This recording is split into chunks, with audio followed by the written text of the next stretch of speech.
He was a 5'2" carpenter's son from a Russian village, so small it had no electricity.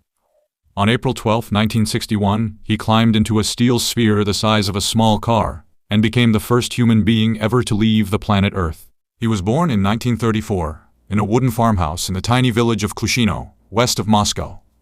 His father was a carpenter on a state farm. His mother kept the dairy cows. He was the third of 4 children. Until he was 7 years old, he had never seen an airplane. His name was Yuri Alexeyevich Gagarin. When he was 7, the Nazis came. They took his family's house. The Gagarins lived for 21 months in a tiny mud-walled hut they dug out behind their own home. One German soldier tried to hang his 5-year-old brother from an apple tree with the boy's scarf. His older brother and sister were taken to Poland for slave labor. He believed he would never see them again. The Soviets liberated the village on his 9th birthday. There were no books left, so the children learned to read from a torn military manual a soldier left behind.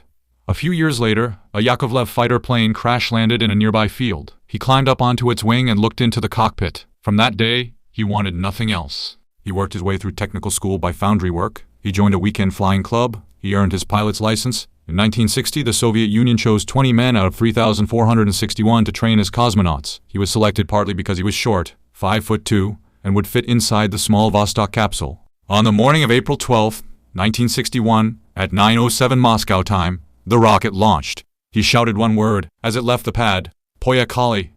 Let's go. 108 minutes later, he was the first human being ever to see the Earth from space.